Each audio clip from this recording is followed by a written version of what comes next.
Hello दोस्तों, मैं योगेंद्र कुमार आप सभी को बहुत बहुत स्वागत करता हूँ एक बार फिर से यूपीएससी हिंदी के इस प्लेटफॉर्म पे। दोस्तों, अभी तक हम यूपीएससी हिंदी में सीसैट को लेकर एक मुहिम चला रहे थे, जिसके तहत हम प्रयास कर रहे थे कि आप में से ज़्यादातर छात्रों को सीसैट की जो समस्याएं व्याप्त है उससे निपटने में आसानी मिले। तो उस क्रम में हमने देखा, आप अगर आप पिछली सीरीज़ को देखेंगे तो उसमें हमने PYQ डिस्कस किए थे 2021 के यूपीएससी एंड यूपीपीसीएस के पेपर के। तो उसके माध्यम से अगर आपने देखा होगा तो आप समझ पा रहे होंगे कि क्वेश्चन का पैटर्न क्या था, कैसे अप्रोच होनी चाहिए, तरह तरह की चीज़ें हमने डिस्कस की। हमारा पेपर क्या है उसको समझने की कोशिश की, कैसे बाइफरकेट करना है। उसके बाद हमने ये डिस्कस किया था कि आने वाले कुछ दिनों में हम सीसैट की एक स्पेशल सीरीज़ लेके आएंगे और उसके बाद हम समझने का प्रयास करेंगे कि कैसे कैसे सिलेबस को समझना है, फिर एक एक करके टॉपिक वाइज डिस्कस करेंगे। तो आज की हमारी सीरीज़ इसी को लेके है। तो आप में से बहुत सारे दोस्तों का सुझाव भी था, कुछ लोगों ने कमेंट भी किया। जैसा कि मैंने आप सभी से आग्रह किया था कि आप अपने सुझाव बताएं कि आप क्या हमसे अपेक्षा करते हैं, क्या हम करें, या फिर जो आपको बहुत ज़्यादा सुटेबल लगे। तो आप में से बहुत सारे दोस्तों ने कहा कि आप सर पेड कोर्स चलाइए, कुछ ने कहा कि सर चलने दीजिए, मतलब आप यूट्यूब पे ही चलाइए। तो तरह तरह की चीज़ें थी, लेकिन मेरा पर्सनली ये मानना है कि मेरे इन लेक्चरों के माध्यम से आप में से ज़्यादा लोगों को फ़ायदा पहुँचे। तो उस क्रम में हम इस प्रयास को फ्री ऑफ कॉस्ट रख रहे हैं। इसमें हम समझने का प्रयास करेंगे कैसे कैसे टॉपिक वाइज कवर करेंगे। और नो डाउट पेड बैच का अटेंशन अलग होता है, बट हमारा अल्टीमेट एम यही होगा कि आपका इस बार सीट सेट निकल जाए। तो इस सीरीज़ के माध्यम से हम आपको इतना ट्रेंड जरूर कर देंगे कि आप इतने कॉन्फिडेंट हो कि एग्ज़ाम में जा सकते हैं कि आप सीसैट के क्वेश्चंस को बहुत ही आराम से एकदम कॉन्फिडेंस के साथ मार के आ जाएं। तो आइए आगे बढ़ते हैं दोस्तों। इसमें हम आगे स्लाइड के लास्ट में हम देखेंगे कि हम क्या क्या प्लानिंग कर रहे हैं और आपसे क्या क्या अपेक्षाएं हैं, और आपके सुझाव भी इसमें काफ़ी महत्वपूर्ण हो जाते हैं। तो आइए दोस्तों, आज का ये इंट्रोडक्टरी क्लास शुरू करते हैं। इसमें बेसिकली आज हम बस ये समझने का प्रयास करेंगे कि वास्तव में टॉपिक क्या क्या है और उसे डील कैसे करना है। और उसके बाद हम आने वाले मंडे से इस टॉपिक को पर्टिकुलरली हम एकदम कंटिन्यू कर देंगे और ऐसे एक एक करके टॉपिक उठाते जाएंगे और कवर करते जाएंगे। तो आइए समझते हैं। जैसे सीसैट का, जैसे दोस्तों मैंने आपको पहले भी बता रखा था कि सीसैट है तो उसमें 3 पार्ट होते हैं। अब 3 पार्ट होते हैं तो उसमें पहला जैसे मैथ हो गया, फिर रीजनिंग हो गया, then third one is comprehension. Major तौर पे अगर बात करें तो ये 3 पार्ट होते हैं। तो अब मैंने आपको ये भी बताया था कि जैसे अगर रीजनिंग और मैथ को मिला ले तो ये ऑलमोस्ट 50 क्वेश्चन हो जाते हैं आउट ऑफ 80। तो और बाकी जो 28-30 क्वेश्चन होते हैं कंप्रहेंशन के। तो आप समझ पा रहे होंगे दोस्तों कि हमारा ज़्यादातर जो पोर्शन है वो मैथ्स एंड रीजनिंग है, और फिर उसके बाद कंप्रहेंशन है। तो दोस्तों आप ये भी समझ पा रहे होंगे कंप्रहेंशन में, जैसे मान लीजिए अगर आप मेरा लास्ट लेक्चर देखेंगे तो आपको काफ़ी कुछ चीज़ें समझ में आई होंगी, और आपको समझ में भी आया होगा कि वास्तव में कंप्रहेंशन भी इतना टफ नहीं है। लेकिन हाँ, ये चूंकि थोड़ा सा पर्सनलाइज हो जाता है अप्रोच, तो इसमें लोगों के क्वेश्चंस गलत होने के चांसेस हो सकते हैं। अगर मान लीजिए आप भाषा पे आपकी पकड़ कम सही है, या फिर आपको क्वेश्चन समझने में दिक्कत आ रही है, या फिर क्वेश्चन की डिमांड कुछ और है, आप कुछ और सोच के लिख रहे हैं, तो तरह तरह की दिक्कतें आ सकती हैं। तो इसमें मार्क्स फ्लक्चुएट कर सकते हैं। बट चूंकि दोस्तों ये मैथ्स एंड रीजनिंग ऐसा सब्जेक्ट है कि इसमें कभी भी 2 आंसर नहीं होंगे, होगा तो एक ही चीज़ होगा, क्लियर कट। तो अगर आपकी इसमें अच्छी खासी पकड़ हो जाती है तो आप नो डाउट एक अच्छे स्थिति में रहेंगे। तो हम अपना टॉपिक का शुरुआत मैथ्स रीजनिंग इनसे ही करेंगे, और जाते जाते लास्ट में कॉम्प्रहेंशन एंड फिर कुछ मिसलेनियस टॉपिक होते हैं जो दोस्तों जैसे आप देख पा रहे होंगे कि जैसे ये डाटा इंटरप्रिटेशन के कुछ क्वेश्चंस हो गए, मेंटल एबिलिटी, डिसीजन मेकिंग, तो और भी ऐसे कई सारे टॉपिक्स होते हैं, तो उनको भी हम कवर करेंगे साथ के साथ। तो हमने ये बात किया था कि जैसे ये जो टॉपिक्स हैं इनके अंदर क्या क्या चीज़ें आती हैं, कौन इसको कैसे बाइफरकेट करेंगे। क्योंकि आपने देखा होगा अगर मेरे पिछले लेक्चर में, तो उसमें केवल यूपीएससी के जो नोटिफिकेशंस आते हैं उसमें बस आप देखेंगे सिलेबस में तो ऐसे 6 पॉइंट एजेंडा दे दिया रहता है, उसके डिटेल में कुछ नहीं बताया रहता है कि कैसे कैसे क्या है। तो आइए समझते हैं दोस्तों, मैथ्स की बात करते हैं अगर। तो मैथ्स को मैंने ऑलमोस्ट 15-16 सेक्शन में डिवाइड कर रखा है। तो जैसे अब इसमें देखिए दोस्तों डिमांड क्या है, पहले हम समझ लेते हैं कि जैसे यूपीएससी हमसे क्या चाहता है। यूपीएससी हमसे बस 10th लेवल की मैथ्स लिखा होता है उसमें, अगर आप देखेंगे तो 10th लेवल की मैथ्स रहेगी, और इसके बेसिस पे आपसे क्वेश्चंस पूछेंगे और उसके बाद उस पर आपको आंसर करना होगा। तो लेकिन हमारी कोशिश यही होनी चाहिए कि हम 10th से ना लेके बल्कि थोड़ा सा स्टैंडर्ड ले, ताकि अगर क्वेश्चन थोड़ा सा मॉडरेट भी रहे या फिर थोड़ा सा टिपिकल बना दें वो, तो हम उसको आसानी से टैकल कर सकें। क्लियर है दोस्तों? तो अब देखिए जैसे बात करते हैं मैथ्स में, तो मैथ्स में जैसे पहला आता है परसेंटेज, यानी किसी चीज़ का जैसे प्रतिशत। तो मान लीजिए इसके आपको आइडिया होगा ही कि जैसे मान लीजिए कोई चीज़ है उसमें कितना किसका हिस्सेदारी क्या परसेंटेज है। इसी तरीके से रेशियो एंड प्रोपोर्शन भी है कि कौन सा चीज़, इसको बोलते हैं अनुपात समानुपात। तो अब ये भी आपको समझ में आ रहा होगा कि इसमें जैसे कुछ चीज़ें हैं उसका हिस्सेदारी या फिर जो भी चीज़ें, समझ में आ रहा होगा आपको कि कैसे कैसे क्वेश्चंस आ सकते हैं। प्रॉब्लम्स ऑन एज की क्वेश्चंस आते हैं कि ये इतनी बड़ी है, इतने दिन बाद ये इतने बड़े हो गए, तो बताइए आज से इतने दिन बाद ये इसकी उम्र के कितने होंगे, आधा दुगना तिगुना। आप देख पा रहे होंगे, जैसे मैंने पिछले भी कुछ क्वेश्चंस डिस्कस किए उसमें भी आप समझ पा रहे होंगे। उसके बाद जैसे एवरेज की बात करें दोस्तों, तो एवरेज का क्वेश्चन हर साल आता है, हर साल आता ही आता है। कभी बोलेगा कि कोई क्लास है उसमें इतने इतने लोग हैं, इतने इतने नंबर पाते हैं, उसके बाद इनको प्लेस करके हटा दिया गया, फिर दूसरों को हटा दिया गया, तो बताइए नया एवरेज क्या होगा। ऐसे कई सारे घुमा देने वाले क्वेश्चंस रहते हैं, तो हम इसको भी समझने का प्रयास करेंगे। फिर उसके बाद आता है एलसीएम एचसीएफ, यानी लघुत्तम समापवर्तक महत्तम समापवर्त। तो ये भी दोस्तों बहुत ही सिंपल है, लेकिन इसके क्वेश्चंस बड़े ट्रिकी होते हैं कि जैसे मान लीजिए कुछ कुछ चीज़ें दे दी रहेंगी, बताएगा बताइए, इसमें से आपसे सीधे नहीं पूछेगा क्वेश्चन में कि बताइए इसका लासा कितना है, मासा कितना है। आपको ऐसे कुछ डाटा दे दिए रहेंगे और बोलेगा कि बताइए इसमें से कितने ऐसे हैं जो सबके लिए सेटिस्फाई करते हैं, जो जब जो चीज़ें सबके लिए कॉमन हो जाती है फिर वो लासापा है, समझ रहे हैं, माफ़ कीजिएगा मासापा। और अगर उसी का हम कंबाइंड लेके चलें तो वो एलसीएम हो जाएगा। तो least common factor, highest common, ये highest common factor and least common multiple, समझ रहे होंगे दोस्तों। जैसे मान लीजिए 2, 4, 6 की बात करें तो इसका अगर एलसीएम निकालेंगे आप तो 12 आएगा, लेकिन अगर एचसीएफ कैलकुलेट करेंगे तो वो आपका कितना आ जाएगा, 2 आएगा। क्यों? क्योंकि 2 सब में कॉमन है, देख पा रहे होंगे आप, है ना।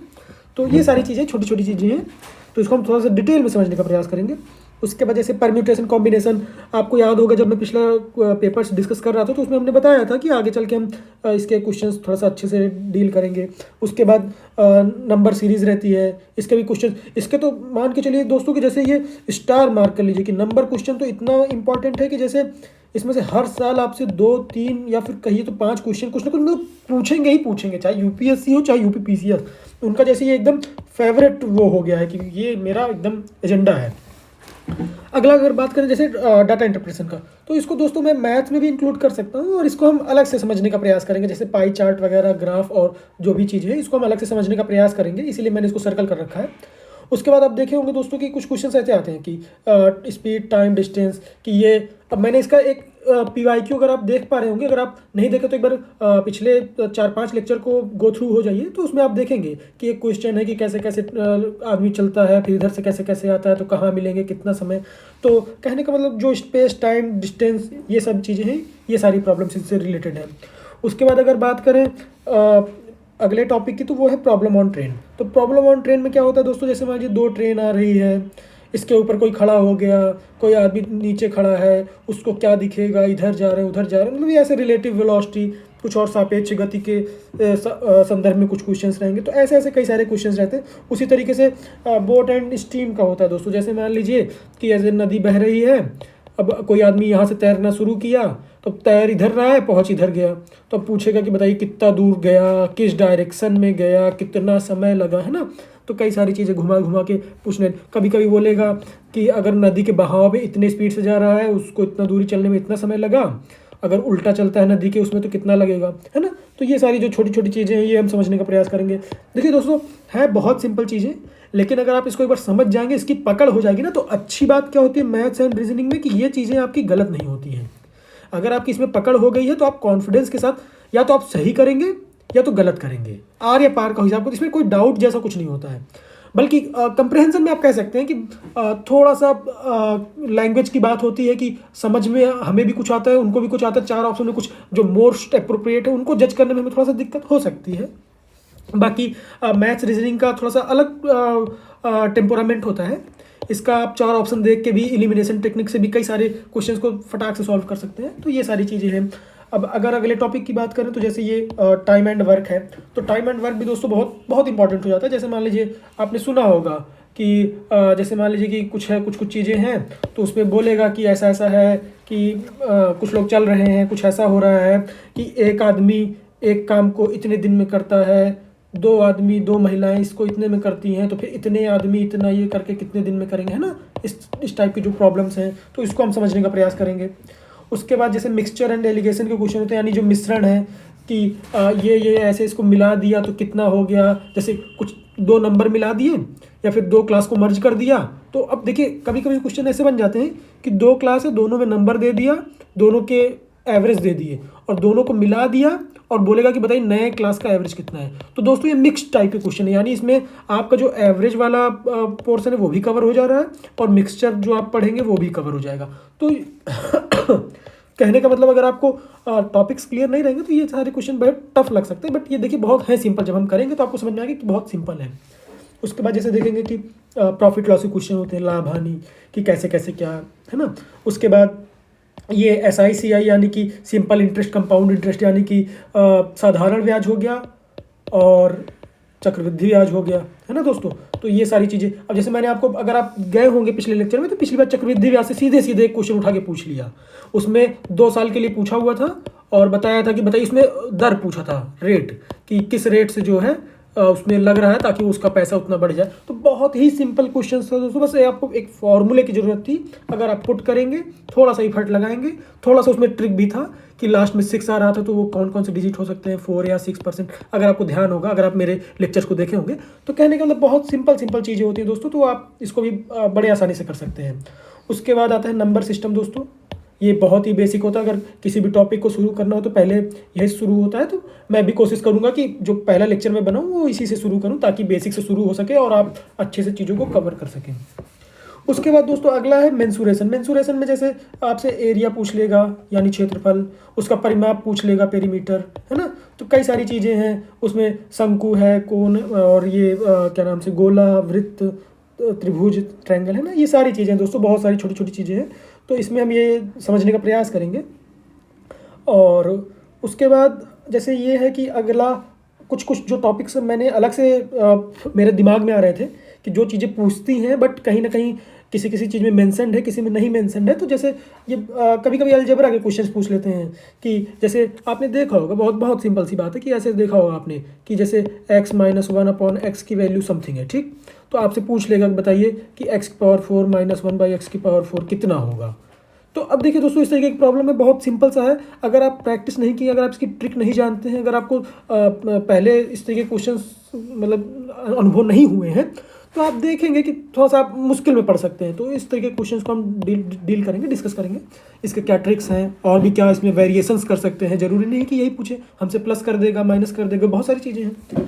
तो हम दोस्तों इससे हम ये समझने का प्रयास करेंगे कि वास्तव में सिलेबस है क्या, उसमें क्वेश्चंस किस तरीके से वैरी कर सकते हैं, हमारा उस चीज़ को लेके क्या अप्रोच होना चाहिए।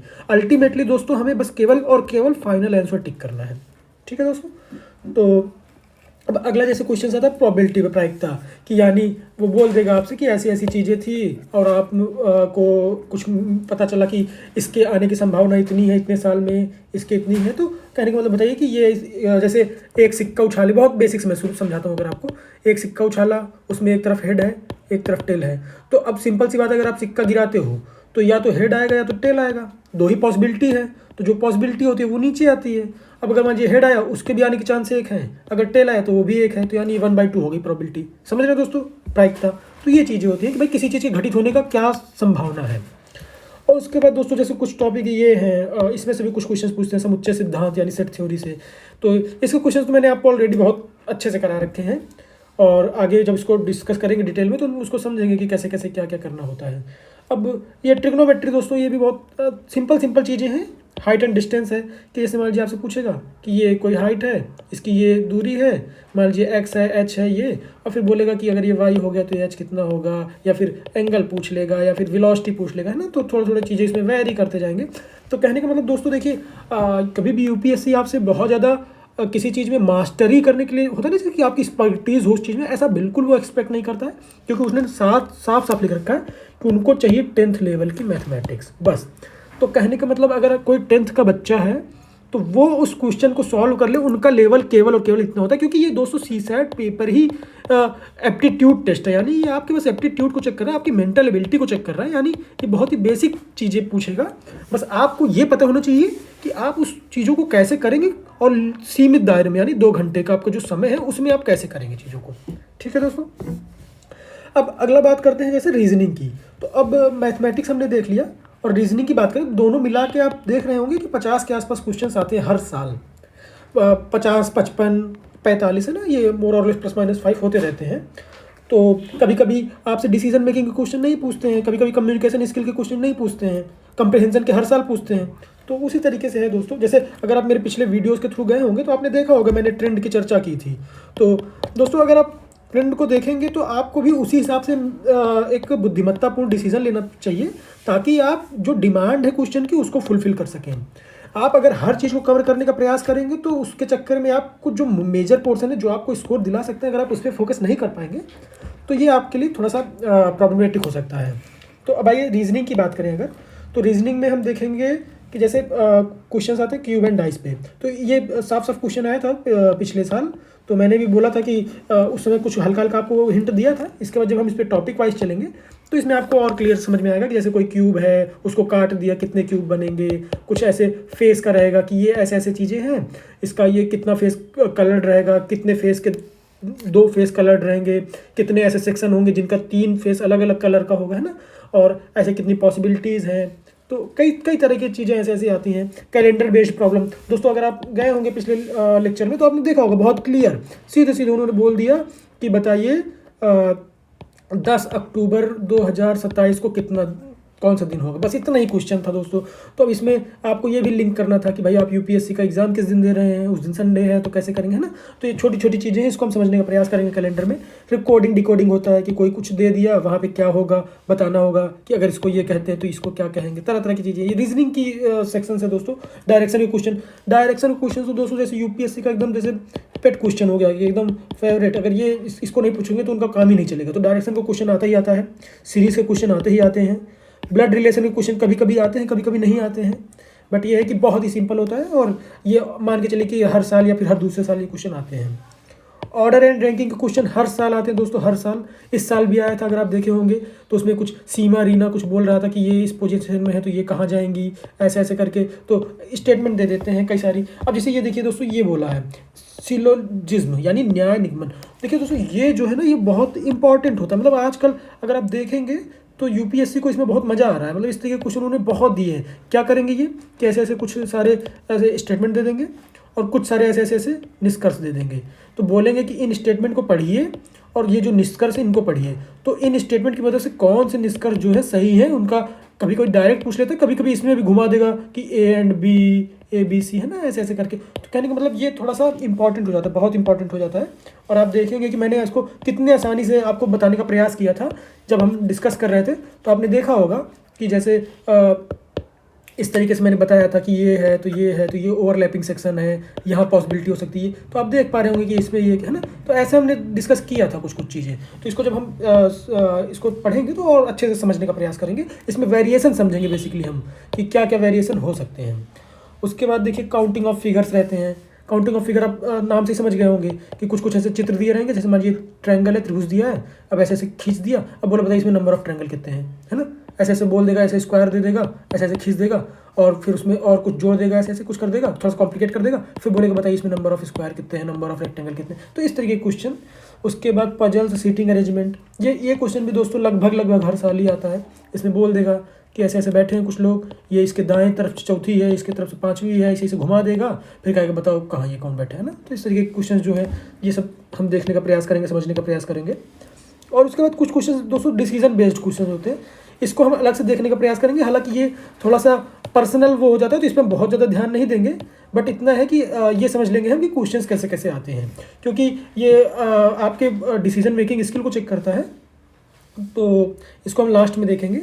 और फिर ये जैसे देखिए दोस्तों सिंबल चेंज, ये भी आपने देखा होगा कि बहुत सिंपल बोलता है कि अगर इसको प्लस को मल्टीप्लाई से कर दें, इसको जो है इससे रिप्लेस कर दें, और फिर ये वो इसको ये बोलते हैं ना, तो लास्ट में कुछ दे देगा ऐसे ऐसे करके और बोलेगा कि बताइए इसकी वैल्यू क्या होगी। तो अब आपको इसमें पहले तो ये समझना पड़ेगा कि इस सिंबल को एक्सचेंज करें जहाँ जो जैसे लिखा है, उसके बाद उसको कैलकुलेट करना। तो ये थोड़ा सा चैलेंजिंग हो जाता है, बहुत सिंपल रहता है, बट छोटी छोटी सावधानियाँ देनी होती है। अल्फ़ा न्यूमेरिक सीरीज़ हो जाती है कोई कोई, जैसे अब ये तो अब आपको मैं थोड़ा सा क्लियर करूँ अगर जैसे, तो अल्फ़ा न्यूमेरिक सीरीज़ इनके जैसे यूपीएससी वालों की बहुत ज़्यादा जैसे वो हो गई है पेट, क्योंकि ये आजकल कैसे दे रहे हैं आपको अगर याद होगा तो जजैसे 2 क्वेश्चन मिल गए तो दोस्तों, चाहे यूपीएससी की बात करें चाहे यूपीपीसीएस की बात करें, तो उसमें आप देखे होंगे कि जैसे 3A 4B ऐसे ऐसे कुछ कर दिया हुआ था। तो कहने का मतलब ऐसे मैट्रिक्स दे दी एक, उसमें बोल दिया कि ऐसे ऐसे करना है, तो अब बताइए कि यहाँ पे कौन सा डिजिट आएगा। उसमें आपको डिजिट भी देखना है और आगे जो लेटर आ रहा है वो भी देखना है। तो ये इस तरीके के क्वेश्चन आजकल बहुत ज़्यादा आ रहे हैं, तो ये बहुत सिंपल है और ये इसको हम समझने का प्रयास करेंगे। एक क्लॉक का क्वेश्चन है, ये भी दोस्तों हर साल आता है। मतलब ये ऐसे क्वेश्चन है जो आपको बस एक बार कॉन्सेप्ट क्लियर हो जाएगा तो आपको करने में बहुत अच्छा लगेगा, मज़ा आएगा। उसके बाद जैसे अगले हैं मिसिंग नंबर, तो ऐसे ऐसे कुछ सीरीज़ दे दी रहेगी, बोलेगा कि बताइए इसमें यहाँ पे जो रिक्त स्थान भरिए, कुछ क्वेश्चन मार्क दे देगा, डॉटेड दे देगा, है ना। तो इसको इस तरीके, और कभी कभी क्या बोलता है कि ऐसे ऐसे दे दिया, बोलेगा find out the wrong number, इनमें से जो विषम है जो गलत है उनको पता कीजिए, और कभी कभी तो ये बोल देता है कि जो गलत है उनको पता करिए और बताइए कि वहाँ पे कौन सा सही होगा। ठीक, तो जैसे इस बार एक क्वेश्चन आया था कि बताइए इसमें से कौन सा टर्म गलत है, उसमें सही टर्म को पता कीजिए, तो बस वही है। तो हम देखे थे कि उसमें हमारा आंसर भी 0 ही आया था। तो और कुछ टॉपिक्स जैसे छूट गए हैं, जैसे इसमें कहीं कहीं नहीं मिलता है, कहीं कहीं कुछ चीज़ें, तो जैसे कभी कभी मिरर रिलेटेड प्रॉब्लम पूछ लेता है। मिरर हो गया, वाटर हो गया, उसमें आप अपनी इमेज देखोगे तो कितनी इमेज बनेगी, कैसी बनेगी, है ना। इस तरीके के कुछ छोटे छोटे प्रॉब्लम्स रहते हैं, तो ये हम देखने का प्रयास करेंगे। कभी कभी ऐसे हमसे रीजनिंग में इस तरीके के क्वेश्चन पूछ लेता है, पेपर कटिंग के, फोल्डिंग के, कि मान लीजिए ऐसे कोई पेपर है, इसको आपने पहले ऐसे फोल्ड कर दिया तो ऐसे हो गया, फिर उसके बाद आपने फिर उसको फोल्ड कर दिया तो और छोटा हो गया, फिर यहाँ कोई कट कर दिया, कोई डिज़ाइन बना दी, फिर इसको ओपन कर दिया, तो बताइए कैसा पेपर दिखेगा, ऐसे ऐसे, है ना, डिज़ाइन ऐसे ऐसे जो भी। तो इसमें से 4 ऑप्शन करके पूछ लेता है। कभी कभी फोल्डिंग का पूछ लेता है, कभी कभी कटिंग का पूछ लेता है। तो ये छोटी छोटी चीज़ें हैं। अब जैसे अगर अगले सेक्शन की बात करें तो आप समझ पा रहे होंगे दोस्तों कि अच्छा खासा वेटेज होता है रीजनिंग एंड मैथ का, और ये चीज़ें इतनी क्लियर कट होती हैं कि आपको ये आर या पार कर सकती हैं, और इनके कॉन्सेप्ट्स भी इतने क्लियर होते हैं कि या तो आपको पॉजिटिव ही मिलेगा या तो निगेटिव ही मिलेगा। इसमें बीच का ऑप्शन नहीं होता है कि आप दोनों कीजिए और कुछ भी मिलेगा, ऐसा कुछ नहीं है। या तो आप सही करेंगे या तो गलत करेंगे। कंप्रहेंशन में दोस्तों थोड़ा सा जैसे बात करें इंग्लिश में, तो कंप्रहेंशन मैंने बहुत अच्छे से डिस्कस करने की कोशिश की थी क्वेश्चन के माध्यम से। मैंने आपको बताया था कि कैसे अप्रोच करनी चाहिए, एजेंशंस की बात की थी, इंसर्शन की बात की थी, यानी हमारी जो पूर्वाधारणा है और जो हमारा उस क्वेश्चन का सार है ना। तो ये सारी चीज़ें हमने जो समझने का प्रयास किया था, तो इसको हम और अच्छे से समझने का प्रयास करेंगे और देखेंगे कि क्वेश्चंस में कैसे वेरिएशंस हो सकते हैं। अभी तो हमने केवल पिछले साल के क्वेश्चन ही देखे थे, और उसमें अगर आप मेरे सीरीज़ को देखेंगे पिछले वाले, तो आप उसके बाद जब पेपर डिस्कस करेंगे खुद में या फिर कुछ देखेंगे साथ में, तो आप समझ पाएंगे कि वास्तव में आपका जो कॉन्फिडेंस लेवल किस हद तक बढ़ा हुआ है। तो आप डेफिनेटली उसको गो थ्रू कर जाएंगे। उसके बाद इसमें कुछ और भी चीज़ें आती हैं, जैसे मिसलेनियस कुछ टॉपिक आते हैं, उसमें भी हम देखने का प्रयास करेंगे, कुछ कुछ चीज़ें समझने का प्रयास करेंगे कि क्या क्या चीज़ें हैं, कैसे समझेंगे। अब जैसे कुछ दोस्तों का, आप में से बहुत सारे दोस्तों का डाउट हो रहा था कि सर क्या क्या बुक रिसोर्सेज फॉलो करें। तो दोस्तों मेरे नज़र में तो ऐसा है कि आपको 2 चीज़ें फॉलो करनी चाहिए। एक है दृष्टि आईएएस की सीसैट की book, to be clear cut. अगर आपको बहुत ज़्यादा दिक्कत आ रही है तो आप एक इस बुक को रख लीजिए। अगर देखिए दोस्तों बहुत ज़्यादा दिक्कत नहीं आ रही है तो आप इंटरनेट के माध्यम से भी पढ़ सकते हैं। उसमें कुछ कुछ चीज़ें, जैसे मान लीजिए मैंने आपको पूरा डिटेल सिलेबस डिस्कस कर दिया, अब आपको पता चल गया कि ये क्वेश्चन इस टॉपिक का है, तो आप कर सकते हैं कि इस टॉपिक को डाला यूट्यूब पे या फिर गूगल पे और डाल दिया कि दिस एंड यूपीएससी, तो आपको कुछ ना कुछ उसमें मिल जाएगा, जरूर मिल जाएगा। तो खैर, अगर आप चाहते हैं कि आपका समय बचे, क्योंकि अल्टीमेटली टाइम इंपॉर्टेंट होता है, इस प्रोसेस में आपका अच्छा खासा समय खर्च होता है, तो उसी समय को बचाने के लिए मैं ये प्रयास कर रहा हूँ कि मैं अपनी सीरीज़ के माध्यम से आपको एक एक टॉपिक धीरे धीरे करके सारी चीज़ें क्लियर कर दूँ। और आपके रिसोर्सेज के लिए एक आप दृष्टि आईएएस की सीसैट की बुक आती है, उसको आप प्रीफर कर सकते हैं, और एक प्रीवियस ईयर क्वेश्चन का सेट रख लीजिए। ये बहुत इंपॉर्टेंट होता है दोस्तों, क्योंकि ये चीज़ें आपको बहुत ही हेल्प करेंगी और आपके माइंडसेट को डेवलप करने में काफ़ी अच्छा रोल प्ले करती हैं, ताकि आपको कॉन्फिडेंस भी आए कि आप जो क्वेश्चन अटेम्प्ट कर रहे हैं वो बेसिकली यूपीएससी और यूपीपीसीएस के ही क्वेश्चन हैं। अब देखिए दोस्तों, जैसे हम बात करें अगर अपने क्लास के शेड्यूल की, तो क्लास के शेड्यूल की बात करें तो जैसे हम ये प्लान कर रहे हैं कि Monday, Wednesday and Friday her alternate day पे आपकी क्लास चलेंगी, और हर क्लास को हर हफ्ते कंटिन्यू करते करते अगर देखा जाए तो ये 40 से 50 घंटे का एक सीरीज़ बनेगा, बल्कि और ज़्यादा हो सकता है, 60 घंटे भी जा सकता है दोस्तों, क्योंकि डिपेंड करता है कि कैसे कैसे क्वेश्चंस आते हैं, क्या क्या चीज़ें हैं, लेकिन इतना तो आप मान के चलिए। और इसको कवर करते करते फेब चल रहा है, मार्च अप्रैल, तो अप्रैल तक आ जाएगा मे बी। उसके बाद क्योंकि दोस्तों आपके भी एग्ज़ाम्स आ जाएंगे, जून के फर्स्ट वीक में कुछ के एग्ज़ाम्स हैं, कुछ के सेकेंड वीक में एग्ज़ाम्स हैं, तो आप भी अपने रिवीजन में लग जाएंगे। तो उस समय ज़्यादातर कोशिश यही रहेगी कि प्रैक्टिस खूब ज़्यादा, मतलब प्रैक्टिस पे आप ध्यान दें। तो हम कोशिश करेंगे कि अप्रैल तक आपका ये कवर कर दिया जाए। अब दोस्तों मेरा ये प्रयास रहेगा कि जैसे जो भी टॉपिक्स मैं कवर कर रहा हूँ, तो उसमें से जैसे ही वो स्लाइड खत्म होती है, वो क्लास खत्म होती है, तो उसके बाद क्लास के अंत में मैं 1 या 2 क्वेश्चन ऐसे दे दूंगा आपको प्रैक्टिस के माध्यम से, ताकि आप उसको देखें, अटेम्प्ट करें खुद से, और उसके बाद उसका सोल्यूशन या फिर उसके डाउट्स या फिर आपके सजेशन जो भी है उसको आप जरूर कमेंट बॉक्स में डालें, ताकि मुझे लगे कि जो मैं चीज़ें बता रहा हूँ, जो आप अटेम्प्ट कर रहे हैं, कि आपका रिस्पॉन्स आ रहा है, वास्तव में आप अब एफर्ट मार रहे हैं। क्योंकि दोस्तों आप समझ पा रहे होंगे कि जो मैं आपके लिए प्रयास कर रहा हूँ, आप देख पा रहे होंगे कि इसमें अच्छा खासा मेहनत लगता है दोस्तों, कि अच्छा खासा एक टॉपिक को मैं रिसर्च करूँ, उसके बाद उसके जो क्वेश्चन हैं, उसके जो कॉन्सेप्ट है मैं आपको बताऊँ। तो मैं भी आपसे ये आशा करता हूँ कि मैं जो आपको क्वेश्चंस दूंगा वो मेरे बनाए हुए क्वेश्चंस हो या फिर यूपीएससी के प्रीवियस ईयर क्वेश्चंस हो, तो उसको भी आप देखें, ज़रूर देखें, और उसको अटेम्प्ट करें और उसको कमेंट बॉक्स में डालने का प्रयास करें, और आपके जो डाउट्स हैं उसको भी आप उसमें डालें, ताकि बाकी और जो दोस्त हैं आपके उनको भी इससे लाभ पहुँचे। और दूसरा दोस्तों, मैं ये मेरा एक पर्सनल थॉट है कि मैं चाहता हूँ कि एक ऐसा प्लेटफॉर्म तैयार करूँ जिसमें मैं टॉपिक वाइज क्विज ले सकूँ। क्योंकि दोस्तों जैसे ये आपके लिए बहुत ज़्यादा बेनिफिशियल होगा कि जैसे मान लीजिए ऐसे ऐसे चीज़ें हैं कि मान लीजिए मैंने ये टॉपिक कवर किया, तो उससे रिलेटेड मैंने 1 या 2 क्वेश्चन दे दिया, तो वो तो आपके लिए ठीक है, प्रैक्टिस के लिए आपके लिए क्लियर बहुत वो हो जाएगा। लेकिन जैसे मैं अगर क्विज देता हूँ उसी टॉपिक से, तो मैं उसमें वेरिएशन कर सकता हूँ कि ये चीज़ें आएंगी, ऐसी ऐसी चीज़ें पूछ सकता है एग्जाम में। तो मान के चलिए 5 क्वेश्चन हो गया पर डे का, तो जैसे जो टॉपिक मैंने आज पढ़ाया, तो उसको शाम तक जो है एक क्विज आ गई 5 की क्वेश्चंस की।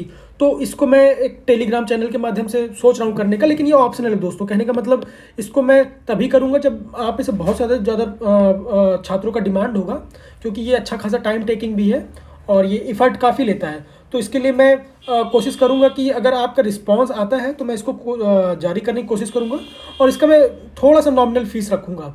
नॉमिनल फ़ीस दोस्तों देखिए ऐसा है कि जैसे मैं सोच रहा हूँ कि बहुत ज़्यादा नहीं, बस 50 रुपीज़। ये 50 रुपीज़ है कुछ नहीं, बस ये इसलिए है ताकि आप खुद इस चीज़ को लेकर जागरूक रहें कि जो मैं कर रहा हूँ, कर रही हूँ, वो मेरे लिए है और मैं इससे स्टिक रहूँगी। यानी कि जो आपके शेड्यूल चल रहे हैं, तो जो आपके डिसिप्लिन मेंटेन है वो आपका बना रहे, आपके कॉन्सेप्ट क्लियर होते रहे, आपको जो वेरिएशन है क्वेश्चन में वो मिलता रहे, आपका जो नेक्स्ट लेवल का कॉन्फिडेंस है, वो जो सीसेट का फियर है, वो डे बाय डे कम होता जाए। तो आप आई होप आपको ये लेक्चर काफ़ी अच्छा लगा होगा, और आप अपने सुझाव मुझे कमेंट बॉक्स में बता सकते हैं। जो मैं चीज़ें प्लान कर रहा हूँ, जो भी आपके लिए कर रहा हूँ, वो कैसा है, उसमें और भी हम क्या इम्प्रूवमेंट कर सकते हैं, तो ज़रूर आप बताएं। और आपका वैल्यूएबल कमेंट मैं ज़रूर देखता हूँ, तो आप अपने सुझाव ज़रूर दें ताकि मैं उसको अपने नेक्स्ट लेक्चर में इंक्लूड कर सकूँ। तो चलिए दोस्तों, मिलते हैं इसी के साथ अगले वीडियो में। जय हिंद, जय भारत दोस्तों।